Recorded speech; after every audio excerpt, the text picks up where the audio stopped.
C'est dans un climat tendu que Lionel Jospin entamera demain un voyage de 4 jours aux Antilles. En effet, la Martinique et la Guadeloupe sont en proie à des troubles sociaux depuis plusieurs semaines. Une situation qui est aggravée par la crise du secteur bananier.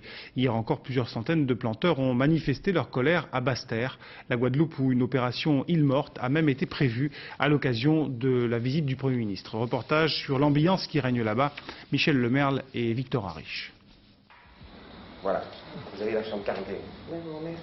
Une cliente qui loue une chambre à l'Écotel ne perçoit pas nécessairement l'étrangeté de la situation. C'est le personnel qui, depuis 3 ans, à la suite d'un conflit social, occupe et gère l'établissement. La chambre de commerce propriétaire des lieux leur avait coupé l'électricité. Ils ont acheté un groupe électrogène qui permet d'éclairer chichement les lieux.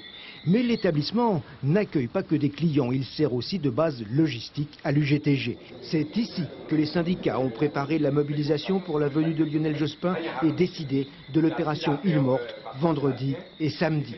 Nous voulons manifester notre ras-le-bol, lance le syndicat. Il ajoute, rejoint par d'autres organisations, ce cri d'alarme: la Guadeloupe est en train de couler, un thème repris bien au-delà des zones d'influence des syndicats. Malaise.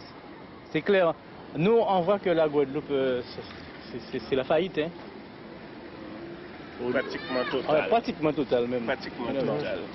30% de chômeurs, des emplois le plus souvent précaires, des conflits à répétition qui paralysent la vie économique de l'île, une insécurité croissante, le constat a de quoi inquiéter. Avec au surplus un dialogue social souvent au point mort, un patronat d'un autre âge, un syndicat indépendantiste non dénué d'arrière-pensée politique. Lionel Jospin voudrait mettre sur la table ce dossier des relations sociales. Les syndicats sont dubitatifs.